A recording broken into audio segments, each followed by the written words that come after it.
जब आप पैदा होते हो तो डेट ऑफ बर्थ लेफ्ट में लिखी जाती है। जब आपकी डेथ होती है तो डेट ऑफ डेथ राइट में लिखी जाती है।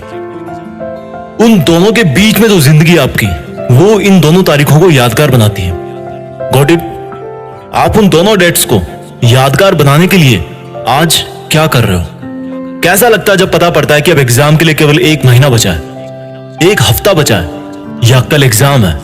कैसा लगता है जब आपका कोई पेपर खराब जाता है, कोई आपका पूरा साल खराब जाता है? एक बात बताओ दोस्त, खराब आपका पेपर और साल होता है या खराबी आप में होती है कि आपने पढ़ाई नहीं करी? आप पढ़ो या ना पढ़ो, आपकी पढ़ाई के हिस्से का जो टाइम है, जो इन दोनों डेट्स के बीच का टाइम है, दैट इज कंप्लीटली योर्स। लेकिन आपकी ही जिंदगी के लिए आपको छोड़ करके अगर कोई टेंशन है तो वो कोई और है। आपकी पढ़ाई में आगे कितना खर्चा होगा, आप कब उनसे किसी खर्चे के लिए पैसे मांग लो, आपके पेरेंट्स को ये सोच सोच कर डर लगता है कि मैं कहां से लाऊंगा इतने पैसे। और एक बार आप अपने आप से पूछो सवाल कि आपने किन चीजों को जरूरी बना रखा है, आपने क्या क्या लफड़े पाल रखे हैं, आपका दिन कैसे शुरू होता है और किस तरह से पढ़ाई को टाल टाल कर आप फिर रात को बिस्तर में पहुंच जाते हो और सुबह अलार्म बजते सोचते हो कि यार सोते ही सुबह हो जाती है। सोने को ही नहीं मिलता।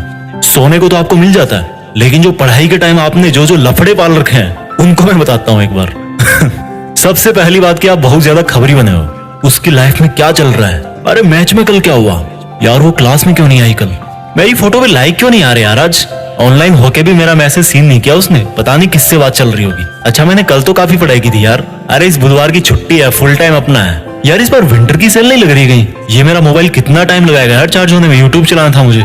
सोने से पहले चार्ज कर लूं, फिर थोड़ा सोते टाइम बिस्तर में चला लूंगा। अच्छा फेमस होने के लिए तो अपना अलग काम करना पड़ता है ना, पढ़ के क्या मिल जाएगा? मुझे तो फैशन डिजाइनर बनना है, उसमें कौन सी पढ़ाई काम आएगी। अब तो भाई पंखा चलेगा तभी पढ़ूंगा, बिजली नहीं आ रही। वैसे पसीने में मोबाइल पर टाइम पास कर सकता हूँ बिना पंखा चले भी। और यार नेक्स्ट वीक प्रोग्राम है कॉलेज में, थोड़ी शक्ल चमका लेता हूँ अपनी, नए शूज और बेल्ट ले आता हूँ यार विवेक के साथ जाके। विवेक को फोन लगाया, अरे भाई क्या हाल है? कुछ नहीं भाई, बस ऐसे ही। अच्छा सुन, शाम को राकेश वाली बाइक रख लियो अपने पास, दोपहर बाद शॉपिंग के लिए चलते हैं थोड़ा। अरे हाँ यार, मुझे भी मोबाइल का कवर लेना है, और वो राहुल भी बोल रहा था बैग लेने के लिए। अच्छा ठीक है, उसको ही बोल दियो भाई, वो रोहित के साथ आ जाएगा उसकी बाइक पे। अच्छा ठीक है भाई, कॉल बैक करता हूँ मैं। थोड़ी देर बाद विवेक का कॉल आता है, वो बोलता है, अच्छा सुन भाई, वो मैंने राहुल से बात करी है, वो बोल रहा है कि अभी चलते हैं, थोड़ा घूम फिर लेंगे। मन में भाई झूले लग गए, फट से तैयार हुए बाजार पहुंच गए। टाइम कब निकला पता ही नहीं चला।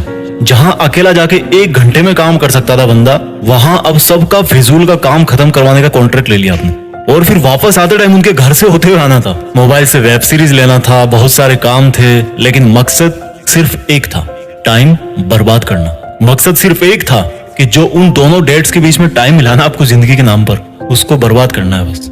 मकसद टाइम बर्बाद करना था। बहाने रोज मिलते गए, अपने आप को झूठे इल्यूजन में रखते गए और हर दिन एग्जाम की तरफ बढ़ते गए। एग्जाम के 1 महीने पहले वर्ल्ड वॉर वाला टाइम टेबल बन गया, जो कि 2-3 दिन में ही ध्वस्त हो गया, क्योंकि पूरी साल भर पढ़ाई नहीं की। तो एकदम से कैसे 10 घंटे पढ़ोगे, एकदम से कैसे 100 पेज कवर करोगे एक दिन में? एग्जाम का जब 1 हफ्ता बचा तो पूरी जान लगा दी गूगल और यूट्यूब पे सर्च करने में कि कहीं इंपॉर्टेंट क्वेश्चन मिल जाए यार, कोई ट्रिक मिल जाए, कोई रामबाण मिल जाए। एग्जाम की पहली रात तो सो ही नहीं पाए, क्योंकि पूरी साल भर चैन की नहीं सो रहे और खराब पेपर होते ही मोटिवेशन दे, इस बार पढ़ूंगा।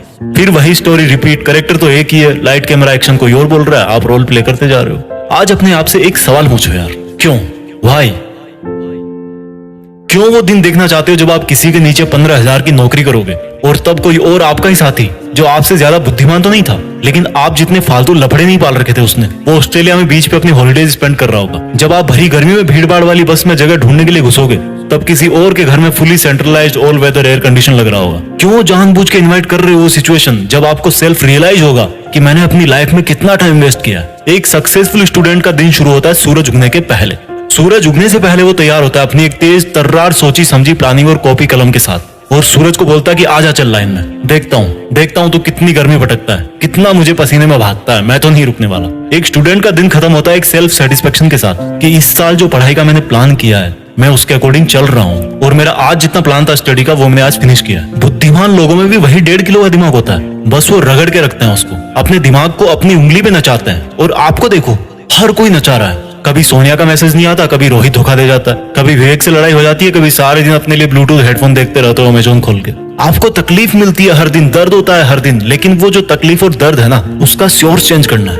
वो दर्द होना चाहिए आपके हार्डवर्क से, ना कि किसी के साथ लड़ाई करने से। तकलीफ मिलनी चाहिए आपको जब आप ठंड में सुबह 5 बजे उठ के पढ़ते हो, तकलीफों का सोर्स चेंज करो। डॉक्टर अब्दुल कलाम बोलते हैं कि सीखने के लिए दर्द उठाना पड़ता है और दर्द ही इंसान के लिए सब कुछ अचीव करना पॉसिबल बनाता है। दिक्कत ये नहीं कि आप मेहनत नहीं कर पाओगे, दिक्कत ये है कि आप अपने आप को मेहनत करने के लिए कन्विंस नहीं कर पाते। रोज डीपी बदलने से जिंदगी नहीं बदलती मेरे दोस्त, अपना एटीट्यूड बदलने से जिंदगी बदलती है। रोज पार्टी करने से नाम नहीं होता, काम करने से नाम होता है। सोने से जिंदगी के सपने पूरे नहीं होते, नींद को खोने से सपने पूरे होते हैं। आप में और एक टॉपर में दिमाग एक ही है, लेकिन वो आपसे ज्यादा भूखा है सक्सेस पाने के लिए, और यही बात उसको आपसे मेरिट लिस्ट में ऊपर डालती है। जब पढ़ो तब सोचो कि मैं अपने खुद के ही बेहतर फ्यूचर वाले वर्जन के लिए पढ़ रहा हूँ। बात बात पर लोगों से उलझने से आपकी ताकत नहीं झलकती। हर सिचुएशन में खुद को कंट्रोल करके जो बंदा कंसंट्रेट करता है, उससे उसकी मेंटल स्ट्रेंथ झलकती है। दुनिया का कोई मोटिवेशन आपको नहीं पढ़ा सकता जब तक आप अपने आप में अपना एक फ्यूचर वर्जन नहीं देखते हो। अपने आप में अपनी एक फ्यूचर वाली इमेज तैयार करो कि मुझे लाइफ में 2 साल बाद यहाँ पहुंचना है, 5 साल बाद यहाँ पहुंचना है। और वो जो मेरा 5 साल बाद वाला वर्जन है, वो जब वहां पहुंचकर अपनी हिस्ट्री में देखेगा, या मेरी जब वो वाली डेट आएगी जो राइट में लिखी जाती है, समझ रहे हो ना, तो उसको अपने आप पर प्राउड होना चाहिए। वो मोमेंट जो है ना, वो इंस्पायरिंग होना चाहिए सबके लिए, दूसरों के लिए मोटिवेशन होगा वो। तो आज से ही स्टडी करो, रिसर्च करो, एक बड़े पर्पज के लिए पढ़ो, एक बड़े पर्पज के लिए लाइफ जियो। जो वीडियो में मैंने आपको बताया बहाने, वो एक बार दोबारा उस बंदे वाले नजरिए से सुनना जो आप अपने आप को फ्यूचर में बनता हुआ देखना चाहते हो। उन छोटे छोटे बहानों में से एक भी बहाना ऐसा नहीं होगा जो आपको अपने उस वर्जन से मिला सकता है। मैंने एक वीडियो में बोला था, उसकी लिंक नीचे है, कि किसी को इंप्रेस करने के लिए जिंदगी मत जियो, किसी को इंप्रेस करने के लिए काम मत करो, बल्कि इस पूरी दुनिया को इंस्पायर करने के लिए काम करो। और इंस्पायर कैसे कर पाओगे? When you prove it to yourself first, जब आप पहले खुद को इंस्पायर कर पाओगे। मेरी बात समझ रहे होंगे आप इस लाइफ में कुछ ऐसा कर सकते हो जो कई सदियों तक कोई और इंसान ना कर पाए, और उसकी शुरुआत होती है आज से, अभी से, आपके नॉलेज से, आपकी क्यूरियोसिटी से, आपके आगे बढ़ने की भूख से। एक लाइन में हमेशा बोलता हूँ जो खुद मुझे मोटिवेट करती है कि कुछ बड़ा सोचो और बड़ा करो। देश में अपना नहीं बल्कि दुनिया में देश का नाम करो। जय हिंद, वंदे मातरम।